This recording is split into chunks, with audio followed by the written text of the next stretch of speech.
Sentindo já o youtuber já. Olá, pessoal, retornamos então à nossa aula. Anteriormente a gente falou sobre a Assembleia Geral, Assembleia Ordinária, Extraordinária, falamos a respeito dos direitos do condômino, né? Comentamos também a respeito do quórum e da convocação. Agora, finalizando os questionamentos, alguns pontos aqui extremamente importantes a respeito da legislação, e já logo em seguida a gente vai entrar justamente, né, na questão mais prática, ou a questão que envolve, né, justamente os quadros, as planilhas ali para a gestão do condomínio, ok? Então, um dos últimos pontos, se não o último ponto, está relacionado à alocação de área comum nos condomínios, em edifícios e quórum necessário para a deliberação. O que acontece, né? A gente tem alguns pontos aqui que tem gerado bastante dúvidas, que é o seguinte, ó, e se verifica bastante, né? E é bem interessante, tá? Eu confesso para vocês assim, ó, que é necessário vocês verificarem se for uma situação no condomínio de vocês, né? Desde que a legislação municipal permita, é algo bem interessante. Algo bem interessante, o que, professor? Vou dar um exemplo. Quando vocês passam na Avenida Brasil, bem no comecinho da Avenida Brasil, que vem lá da Barra Norte, quando vocês fazem a curva, passam um plantão ali que de vendas da construtora FG, né, lá onde lá direito tem a Alameda Jardins, o edifício da FG, mais adiante você faz uma breve curva com uma descida e você logo verifica do lado direito, é a localização é bem boa, né? Tem um edifício e como ele fica, parece que ele tá mais avançado, ele avança mais para frente, tem a curva, não tem como você passar sem passar dirigindo ou a pé sem ver a fachada do prédio. O que eles fizeram na fachada do prédio? Eles botaram uma placa enorme de divulgação de outros prédios, né? Então ali já teve divulgação da consultora Mendes-Cibara, já teve divulgação de um empreendimento, não me lembro como é que é o nome da construtora, do Fabrício Bellini, da imobiliária MDG, ele tem uma construtora, então já teve propaganda dele. Da imobiliária eu acredito que não, mas da construtora dele sim, né? O que o condomínio faz? O condomínio pega aquela área de fachada e ele loca. Então ele tem um bom valor de locação daquele espaço. E aquele dinheiro é um dinheiro que vem para os recursos do condomínio, que pode ser utilizado em melhorias, aprimoramento, para diminuir o valor que os condôminos têm que pagar mensalmente. Então ele é algo super interessante, né? Claro, desde que ninguém cita lesado. E também, lembrando, né, você nunca vai botar uma placa daquela de divulgação na frente da janela do seu vizinho. Obviamente, aí você está prejudicando ele. Mas ali é parede, né? Daí você pode fazer. Por que eu falei respeitando ali a questão municipal? Aqui em Blumenau, né, você tem prédios, aí teria que dar uma analisada. Não estou numa situação, né, nem de ter sido consultado para tanto e nem, digamos, do meu prédio ter sido ofertado, né? Mas o que eu já escutei de um colega que também é condômino do mesmo edifício que eu tenho a sala, né? Ele comentou para mim o seguinte, que aqui em Blumenau, não verifiquei, mas assim, ó, que o plano diretor proíbe e veda aqui nos nossos prédios, tipo no centro da cidade, né, de que haja uma divulgação, porque iria fazer o chamar tipo uma poluição visual e tudo mais. Então, assim, ó, Rua 15 de Novembro foi uma rua que ela foi totalmente revitalizada, né? Foi cobrado contribuição de melhoria, né? Então, talvez tenha uma situação. Só que eu vejo que em outras localidades no município, inclusive no outro lado da Rua 15, tem um prédio, não lembro se é Diplomata, que ele tem uma divulgação na lateral, tá? Mas a princípio me foi dito que não era permitido. Aí eu imagino que talvez fosse nessa Rua 15 de Novembro, né? Que daí, então, o que você tem que tomar o cuidado? Que às vezes tem uma preocupação, né, com a poluição visual e tudo mais, né, que daí poderia ter uma certa vedação. O que eu estou querendo dizer assim, você fica todo feliz, você vai fazer a placa lá, né, alguém colocou o seu espaço, aí depois você recebe uma notificação da prefeitura, né? Mas, de forma geral, se algum de vocês tiver interesse, geralmente isso é intermediado por uma empresa que trabalha com a questão de mídia, né? E essas empresas de mídia, elas fazem intermediação entre, digamos, quem quer anunciar, né, e entre os condôminos. Então, ela com certeza ela está acompanhando a legislação e ela, né, vendo a possibilidade de fazer e havendo o interesse de algum anunciante, com certeza é uma possibilidade de recurso, tá? Então tá, o que a gente ia falar aqui era justamente sobre o quórum necessário. Deixa eu puxar para cá. Então, o que diz? Questão que tem surgido, né, frequentemente, em virtude da diminuição da despesa dos condomínios edilícios, é o interesse dos condôminos ou dos condomínios edilícios em locar as áreas comuns, principalmente, né, mas não exclusivamente para a instalação de antenas. A placa de publicidade, beleza. E a telefonia móvel, eu até pensei que ela estaria num outro slide, tá? Então, assim, ó, aqui tem algo também que é bastante comum, que é a questão dessas antenas de telefone, né? Telefone celular e tudo mais. Aí, na verdade, é uma decisão de vocês junto com os colegas condôminos. Eu acredito que, com certeza, né, não deve fazer bem isso, né? Imaginem o seguinte, né? A gente estudou quando falou sobre o direito ambiental, que tem toda uma legislação, preocupação com as nascentes, uma área de circunferência de 50 metros. Aí falamos também a respeito daqueles fios de alta tensão, não poderia ter as casas ali embaixo, né? Enfim. Mas em relação à telefonia móvel, se vocês passarem, né, e observarem, né, ou dos prédios mais baixos, né, porque os bem altos ninguém enxerga, né, mas se você observar os prédios, você vai ver que alguns prédios têm uma quantidade enorme de antenas, né. Eu estive num apartamento na Barra Sul, é um prédio mais antigo, e tinha um apartamento que era uma cobertura, né. E, bem, enfim, pode não ter nenhuma relação, né? Era um apartamento de cobertura, apartamento pequenininho, não era para mim, era assim, uma negociação para uma pessoa conhecida.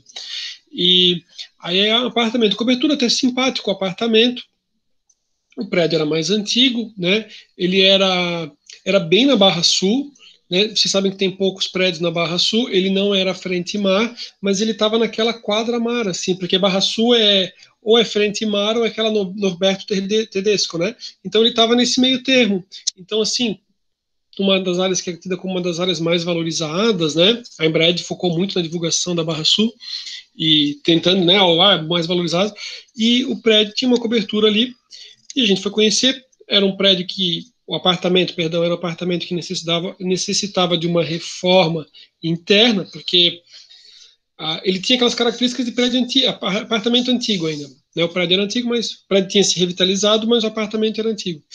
E quando a gente foi ver a cobertura, eu olhei assim, cara, eu olhei uma quantidade enorme de antenas, assim, o prédio, daí eu falei, poxa, tem um monte de antena aqui. Ela falou assim, o condomínio, tipo, é quase nada, tipo, no prédio, assim, porque o valor da locação era bem bom. Aí eu falei, o que aconteceu, né? Porque sempre pergunto assim, né? Geralmente a pessoa diz assim, não, a pessoa se mudou porque, sei lá, voltou para a cidade de origem, vai cuidar dos netos, qualquer coisa assim, né? Aí, o mais, assim, interessante foi, assim, né? Um monte de antena, né? Eu não sei, né? Aí a pessoa falou assim: não, o casal morreu de câncer aqui, não sei o quê. Aí, moral da história, acabou, desfez o negócio, né? Tipo assim, um monte de antena, câncer, isso, todo mundo morreu ali, aí acabou o negócio, né? Então, assim, pessoal, né?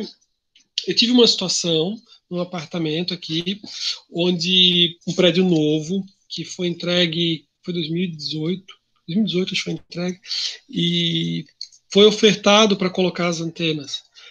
Aí, e não era para mim residir, mas daí eu falei, cara, eu para mim não concordo, eu não, né? Enfim, mas se o condomínio inteiro quiser, não vou ser eu que vou negar, entendeu? Mas eu para mim fui contactado assim, do que seria o assunto, né? Eu por mim não concordo. Vocês verifiquem, né? Não vou poder participar da reunião, mas depois vocês me digam. Aí não tive mais retorno e também não consegui participar da reunião. Aí telefonei para o síndico, falei, o que foi decidido? Aí os condôminos falaram assim, não, não, ninguém quer colocar antena, porque todo mundo, mas nem falei com ninguém. E o pessoal ficou meio com receio, né, cara, não sei. Agora se fala muito a respeito do 5G, e não sei ainda qual é o efeito do 5G, mas acho que é muito forte. Né? Algumas pessoas dizem que, não estou dizendo que a gente vai ser contra a evolução, né, a gente não consegue ser, eu não consigo, trabalho direto com com equipamento, e a gente quer a internet, tudo cada vez mais rápido, mas não sei a que preço, né? Tipo assim, eu quero antena de telefonia, mas não precisa ser na minha cabeça, né? Sei lá. Continuando.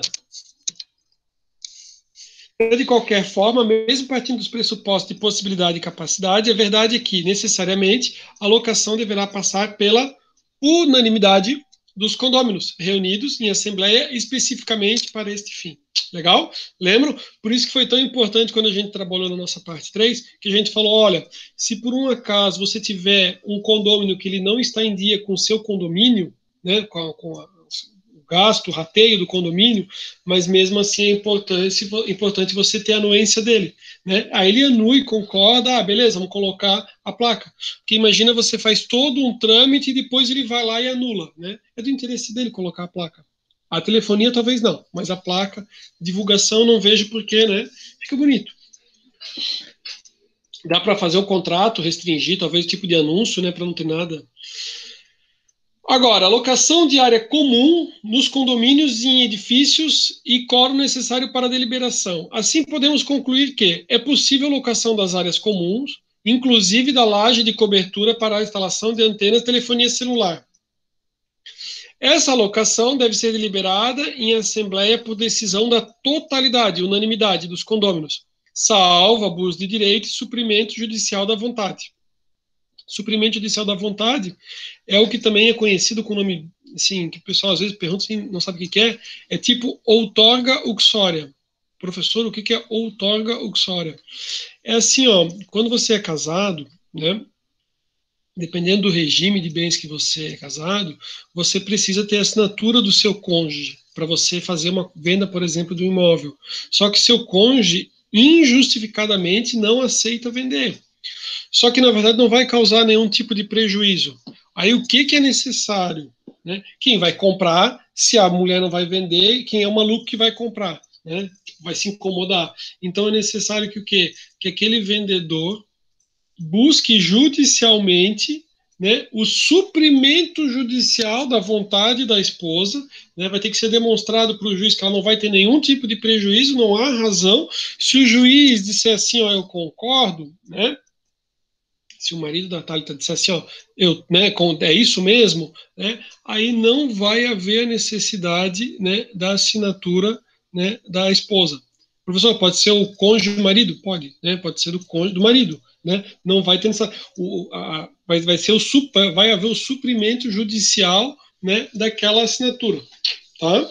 Então, assim, ela tem que ser unânime. Se não for unânime, porque o cara está em coma, qualquer coisa assim, aí busca judicialmente ali e resolve a situação, tá bom? A convenção, professor, e às vezes o pessoal faz nas coxas, sim, e daí não tem. Acontece também, né? Mas estou mostrando e ensinando certo para vocês. A convenção não poderá, sob pena de nulidade, estipular forma e tampouco quórum diverso. Aí agora, como eu havia comentado com vocês, o nosso objetivo o que é? Vou mostrar alguns quadros para, né? A gente teve uma noção da legislação e vou mostrar agora de uma forma simples, vou tentar passar para vocês o meu conhecimento, né, de como é que trabalhava, né? Eu fazia parte do conselho, né, do conselho fiscal. Então, como é que eu recebia? Eu recebia todas as contas, né, em pastas pretas. Essas pastas depois elas eram arquivadas, né? Isso não ficava na administradora de condomínios, tá? A administradora de condomínios ela fazia todos os lançamentos, mas depois ela devolvia tudo para o condomínio, né? Aí o condomínio arquivava. Professor, pode dar um exemplo num condomínio, né, que arquivava? Posso sim, né? Tem um condomínio que a gente tinha um local específico e tinha condomínio que não tinha, né? Então, no primeiro momento, ficava, né, na residência da síndica, ela guardava, quando ela passava, então ela devolvia os documentos, né? Mas o ideal é que você tenha num local específico. Às vezes tem um salão de festas, às vezes tem um local mais reservado, né? Aí o condomínio deve ter um local para manutenção, para guardar esses documentos. Hoje em dia os condomínios têm, né? Tem uma salinha ali de administração só para guardar a documentação, ou se for do interesse guardar na administradora e a administradora topar, beleza. Então assim, ó, recebia numa capa, uma pasta preta, né? ah, com as folhas perfuradas, né? Então as folhas elas ficavam, as contas, né? E uma série de quadros. O meu papel como conselheiro era justamente analisar e eu verificava, né? Os recebimentos, os gastos, as contas apareciam juntas e junto aparecia um extrato da conta. Então, assim, ó, tudo era movimentado pela conta bancária. Então, era bem fácil. Eu tinha o extrato do saldo anterior e o saldo final. E eu tinha todas as movimentações que aconteceram ao longo do mês. Eu fazia minha conferência numa planilha do Excel, né? Então, eu também, apesar de eu já ter devolvido a pasta, eu sabia quanto é que era meu saldo final, que ia ser meu saldo inicial do mês seguinte, beleza? Então, assim, ó, o quadro, né? Esse material também eu disponibilizei para vocês no sala de aula. Então, aqui esse é um quadro comparativo que o condomínio consegue analisar, né? Quanto que era o saldo anterior, né? Seja em dinheiro, que às vezes você tem um pouco de recursos que ficou em dinheiro justamente para quê? Para pequenos gastos, né? Às vezes tem que comprar uma coisa bem simples ou uma coisa de limpeza de forma emergencial, né? Pode ser comprado em dinheiro, não precisa fazer um cheque para isso, né? Um cartão de débito, alguma coisa assim. Não precisa pagar, não vai entregar para alguém que faz a faxina. Depende muito do condomínio. Dependendo do condomínio, existe um controle maior, ou existe até um estoque, né? Você tem um pequeno estoque ali de produtos, né? Então você não sairia para comprar um produto. O que a gente observa muitas vezes é que o síndico ele dá o sangue ali pelo condomínio, né? Então, às vezes, tipo, se deslocou, teve alguma emergência, alguma coisa, saiu, só que você não vê, né, no caso que eu tinha, né? Eu não via, por exemplo, assim, as despesas com deslocamento do síndico, né? Ou com combustível, qualquer coisa. Não, o síndico ia lá, corria para um lado, corria para o outro, né? Às vezes tinha alguns problemas para enfrentar, ele fazia, né? Por isso que o síndico, né, foi depois votado, né, deliberado em assembleia e tudo mais, né, feitas alterações para que era a síndica, né, para que a síndica não mais pagasse então, né, o rateio, a parte que seria devida a ela, né, até por todos os gastos que ela tinha. Então ela não tinha uma remuneração, não tinha um salário, mas ela tinha um bônus que era justamente não ter que participar do rateio, tá? Então, assim, ó, aí ele tem, né, aqui todos os meses do ano, até um acumulado para saber quanto é que gastou aqui, tipo, quanto que teve de gastos, né, com salários, com FGTS, água, gás, energia elétrica, seguro, manutenção do elevador, manutenção do interfone. Então você tem aqui, né, vários gastos, né, aqui as receitas, né? Aqui as receitas, elas estão aparecendo se você faz parte do conselho, você recebe uma pastinha, né? Eu não pedia para a contabilidade mandar em arquivo, eu fazia lançamento, era pequeno, né? E, e daí eu fazia a análise ali com a documentação. Opa. Saí fora. Beleza. Tinha saído, desculpa. E daí eu fazia a análise, beleza? Esse é o primeiro quadro, um quadro comparativo. Adiante, ó, adiante tem tipo contas a pagar. Então eu recebia, né, contas a pagar, e nesse contas a pagar, o que que tinha? Tinha cada um dos documentos. Então, ó, seguro, conta de luz, conta de água, né, o gás que foi consumido, manutenção do elevador, eram algumas contas padrão assim, né?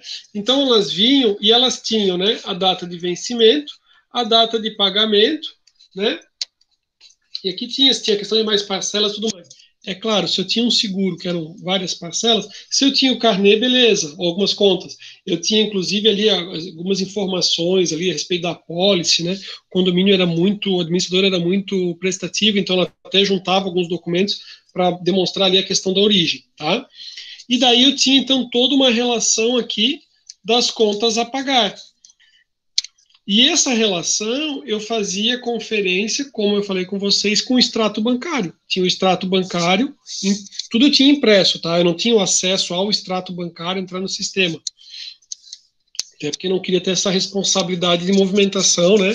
E só acompanhava ali as contas a pagar. Não faz sentido, né? O conselheiro fazer. Contas a receber. Contas a receber, ele vai trazer de cada uma das unidades. então cada um dos apartamentos. Então ele mostra, ó, a data de vencimento e a data de pagamento. Você, como conselheiro ou como administrador, a gente está pensando aqui como administrador, mas estou tentando mostrar assim, o que eu analisava e qual que é o objetivo de cada um desses relatórios, né? Esse relatório aqui, ele possibilita você verificar todos os apartamentos e verificar o seguinte, ó, você tem todos os pagamentos, esses pagamentos ali você consegue verificar quando foi, e você consegue verificar o seguinte, você tinha uma previsão, lembra daquele quadro comparativo? Você tinha uma previsão de entrar tantos R$ 1.000 e não entrou. Aí você vem aqui no contas a receber, você descobre, por exemplo, sei lá, que 2 condôminos não, infelizmente não conseguiram pagar o condomínio, né? Não conseguiram pagar o rateio. Então você sabe que o quê? Isso vai acumular para um próximo mês. Ele não conseguiu pagar agora, você teve uma receita menor no contas a receber e consegue verificar. Também aqui você consegue verificar o seguinte, ó, se a pessoa está pagando com atraso e se ela está pagando juros e multa, né? Ah, professor, o condomínio diz que não precisa pagar multa e juros, né? Em assembleia, beleza, uma decisão deles, tá? Mas se não, aqui você verifica se foi pago certo, né? A Bruna trabalha no banco, né? Então, assim, ó, o código que o banco passa, ele tem todo um código de barras ali que ele lê, e ele tem tipo um número de identificador, que nem tem na identidade, que nem tem no CPF, aquele dígito verificador, a parte final dele é para ver se o número está certo, né? Quem sabe mexer, quem assim é um pouco mais da malandragem, né, sabe que dá para dar uma alterada ali no código. Eu tenho uma pessoa que conhecia, ele não fazia por maldade, ele era funcionário do banco, ele mostrou para mim, eu nunca, né, não mexia, coisa e tal, mas assim, ó, o que acontece? Por isso que eu conferia, né? Na época, inclusive, era funcionário do Banco do Brasil, quando era conselheiro. O que acontece? Aqui, e na época, a administradora de condomínios imprimiu o papel, que era um boleto. Ela imprimiu o boleto e colocava. Só que esse boleto não tinha sido o que a gente chama registrado no banco.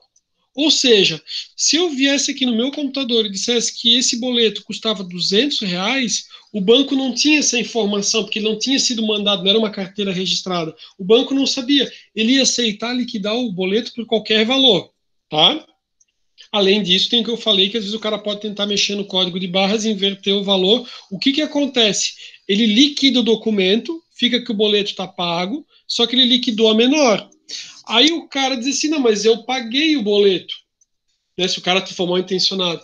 Só que daí você vai verificar o quê? Que lá no extrato apareceu a menor, e você verifica aqui também que alguma coisa deve ter dado errado, porque aqui também tem que ser a receita menor, tá? Aqui no condomínio eu verifiquei, tá? Teve um condomínio que ele pagava assim reiteradamente, quando ele pagava, ele não pagava juros. Aí eu perguntei para a síndica que estava correto, e daí a gente descobriu que, na verdade, não estava correto. Daí depois ele acertou, foi tudo numa boa, foi numa conversa assim bem... A multa também não é alta, né? E ele pagou em atraso, e daí a administradora de condomínios disse assim, olha, senhora, me desculpa, mas tipo, não era atribuição minha, eu vi que tinha quitado, eu só coloquei no coisa. Então, assim, se a gente não tivesse observado, né, ficou aquela situação assim, será que a síndica tinha autorizado? Será que o prédio tinha autorizado? Aí eu conversei com a síndica disse que não, foi ver com a administradora de condomínios, a administradora de condomínios me falou, olha, eu simplesmente fiz os lançamentos, mas eu não... Pensei que tinha sido algo negociado, tá? Então, alguns pontos aqui, né? E até para vocês orientarem, né, o síndico que vai trabalhar junto com vocês na administradora, ou que vai ser o cliente de vocês. Aí aqui o fluxo de caixa, né, aqui ele traz um fluxo de caixa diário, né, bem interessante também. O que a gente mais utilizava era a questão do extrato bancário, e ele trazia uma relação ali da ordem, como é que tinha sido feitos os pagamentos, tá? Mas a ordem não dessa forma, era tipo 1, 2, 3 na vertical, não na horizontal, tá? Esse aqui é bem interessante também, tá? Esse aqui era de uma outra colega, ela utiliza assim. Controle bancário. Aqui é um controle em relação a cheques, se são emitidos cheques. Hoje em dia a pessoa paga muito com débito automático ou internet banking, né? mas aqui seria uma situação onde é feito um controle dos números dos cheques, né? Então, assim, foram dados cheques pré-datados, então você tem a numeração dos cheques, qual que foi o valor que ele foi emitido, isso é importante para controle, né? Hoje em dia não se faz mais. Antigamente se fazia o cheque com carbono e você tinha uma cópia do cheque que tinha sido datilografado ou arquivado. Hoje em dia, primeiro assim, ou a pessoa não usa cheque. Se ela usa muito cheque, já está assim, uma coisa muito diferente, né? Aí ela tem a máquina que emite o cheque, né? E hoje em dia qualquer impressora que imprime o cupom fiscal também imprime o cheque. Então, né, hoje em dia você não tem mais esses relatórios ou como é que era feito de forma datilografada, que era mais trabalhoso, realmente. Daí aqui no final, nós temos um balancete, né? Aí eu tenho as receitas de cada um dos apagamentos, né? Condomínio, fundo de reserva, taxa de gás, aí eu consigo ter um total deles, né? Multa e juros pagos, as despesas, né? Salário do zelador, INSS, FGTS, né? E os gastos. Então é bem interessante, né? A gente viu ali todo o levantamento, um comparativo, o contas a pagar, o contas a receber. Falei que era importante ter o extrato bancário e junto também era perfurado as contas. Então, assim, ó, eu queria, né, é necessário verificar como é que ficaram as contas do mês de março de 2020. Aí pegava a pasta, abria a pasta, né, tinha a assinatura do síndico, a assinatura dos conselheiros que tinham conferido as contas e que concordavam, né? Lembra, isso vai ser levado para a Assembleia no ano seguinte, no próximo ano. Então, verificava, conseguia ver a cada uma das contas e você verificava também se tinha sido feito o pagamento, né? Então, assim, não tem erro, né? Então, assim, tem lá a conta de 500. Aí você vê se a conta e tudo que está dizendo ali no contas a pagar se bate com o extrato. Teve a diminuição lá, né? Diminuição ali de R$ 500 de referente à energia, não sei o quê. E tem que bater. Todos os gastos, todas as receitas têm que bater com o saldo final que você vai ter que ter na conta banco. Tá? Se não tiver no banco, ele tem que estar no caixa que, digamos, foi feito algum saque. Às vezes tem saque de 50 ou de 100 ou R$ 200 para ficar em caixa para a movimentação ali dos gastos do dia a dia. Tá? Um relatório de inadimplência, né, bem interessante, para verificar o que é inadimplente. Lembrando, esse relatório não é para ficar no elevador, pelo amor de Deus, né, em nenhum local público, né? Questão do Código de Defesa do Consumidor, apesar de não aplicado, também entende, né, a questão da direito de cada um. E aqui o controle do previsto e realizado. Lembra que a gente falou? Uma previsão de receita de tanto, realizado em tanto, e assim com tudo, né? Então, assim, por que isso? Porque é necessário, né? Eu falei da receita, mas é necessário também que o condomínio faça, né, uma provisão para que ele tenha recursos suficientes para fazer uma outra atividade, alguma coisa que ele está se planejando. Depende muito de cada condomínio. Se a gente for observar, a grande maioria deles, o que eles fazem? Eles só fazem qualquer tipo de gasto, né, a partir do momento que eles têm o recurso na sua totalidade. Né? Se a gente está conversando aqui com os administradores, o administrador poderia dizer assim, poxa, mas se eu tenho uma receita de tanto, mesmo que eu tivesse um aumento significativo na inadimplência, mesmo assim eu já conseguiria fazer desde já. Né? Então aí é que está a ideia, né, de você ter uma gestão profissional, né, do condomínio e de você ter um síndico profissional. Falei na aula, nosso primeiro encontro, né, que aqui tem um mercado bem grande, né, para a figura do síndico profissional. Então vocês podem né, né, vocês podem ter a administradora de condomínios e ter diversos condomínios. O que acaba acontecendo em muitos casos, você tem um valor muito bom de receita e você ganha no volume, né? E às vezes você não fica tão cuidadosamente explicando detalhadamente. É claro, talvez no primeiro momento com o síndico, sim. Depois aquilo vai fluindo, né? Depois você não precisa ter tanto acompanhamento. E existe a possibilidade de vocês serem também, né, síndicos profissionais, tem uma remuneração bem bacana, são pessoas que se dedicam especificamente a cuidar dos condomínios. Você tem grandes condomínios na nossa região e que demandam, né, uma profissional especializado, né? Exemplo disso é que eu sei, né, os empreendimentos da Consultora Mendes-Cibara, né, os empreendimentos da Consultora Mendes-Cibara, eles têm lá a figura do síndico profissional, é bem importante. Então, no exemplo do Marina Beach Towers, né, é importantíssimo, a pessoa tinha conhecimento e ela foi, inclusive, buscar uma seguradora para o condomínio, né, uma especializada. Por quê? Porque não necessariamente aquele que faz o seguro de um condomínio comum conseguia trazer valores interessantes, né? Então eles foram atrás de uma corretora, que a corretora entendia do mundo náutico e tudo mais, e ela apresentou, além de condomínios, e ela trouxe a melhor proposta. Claro, a corretora ela faz intermediação, então ela buscou a melhor seguradora com uma proposta excelente, né? Você tem uma preocupação naquele condomínio, já que a gente puxou o assunto, eu fui para o tópico, que é o seguinte, ó. Imagine o seguinte, ele tem aquele tipo uma empilhadeira, certo?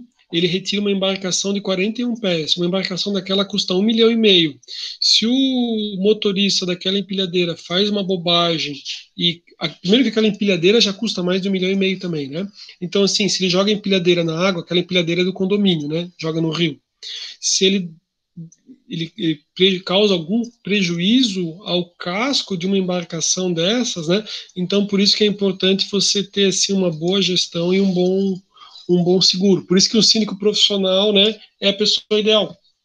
Quem está no seu dia a dia não vai ter, digamos assim, tempo para ir atrás de seguro e tudo mais, na maioria dos casos. Beleza? Controle de previsto e realizado e finalizamos. Então, no nosso encontro de hoje, a gente finalizou o nosso assunto da administradora de condomínios. Deixa eu puxar a tela aqui para mim. Só um pouquinho. Nosso encontro de hoje, a gente finalizou o assunto da administradora de condomínios. Tivemos uma oportunidade, né, de trabalhar diversos pontos relacionados à gestão de um condomínio e finalizamos ali com chave de ouro, apresentando, né, como é que é a pasta, com toda a questão, né, dos documentos ali relacionados à administração do condomínio. A respeito da administração do negócio, plano de negócios, criação de negócios, né? A gente está com a turma de tópicos especiais na 8ª fase, daí tiveram diversas disciplinas onde eles vão abordando justamente sobre isso, né? Toda a questão de marketing, divulgação do seu plano de negócio. E aqui está o ponto final para a gente finalizar a administradora de condomínios. Eu disponibilizei um exercício no sala de aula, para que vocês possam, né, responder para ver a questão da compreensão do conteúdo, né? Vou deixar um tempo disponível para que vocês respondam e no nosso próximo encontro a gente vai fazer a correção desse exercício, tá bom? Obrigado, vou parar de gravar e vou ficar aqui à disposição para perguntas. Um abraço.